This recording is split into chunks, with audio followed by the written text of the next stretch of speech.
Mostara, a kao što smo najavili pre 20 minuta, u 7:14 vodimo vas u Prag. E pa, došlo je 7 sati i 14 minuta i vodimo vas u Prag, zato što je Erste fondacija treći put dodelila nagrade za društvenu integraciju organizacijama iz 12 zemalja. Među nagrađenima su i 3 organizacije iz Srbije.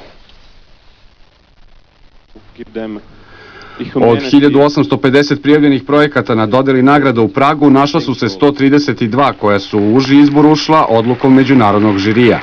Nagrade je dobilo 30 organizacija, među njima i 3 iz Srbije.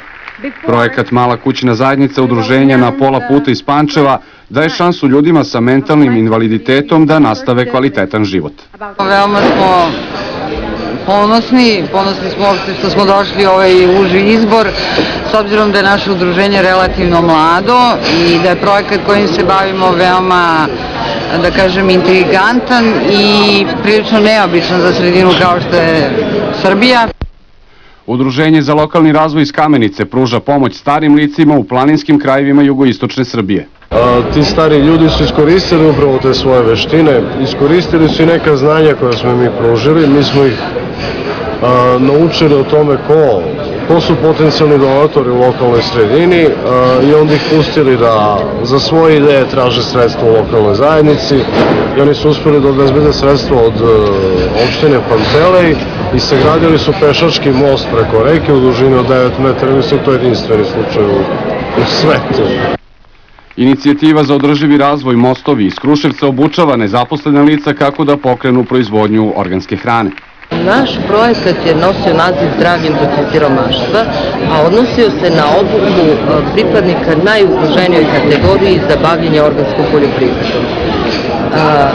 Pokušali smo da sa više aspekata utičemo što na direktne korisnike, ali isto tako da reflektujemo uticaj tog projekta i na širu zajednicu. Bilo je obuhvaćeno 40 pripadnika te, kažem, najugroženije kategorije, bilo je mladih sa invaliditetom, članova njihovih porodica i ljudi koji zavise od materijalnog obezbeđenja porodice.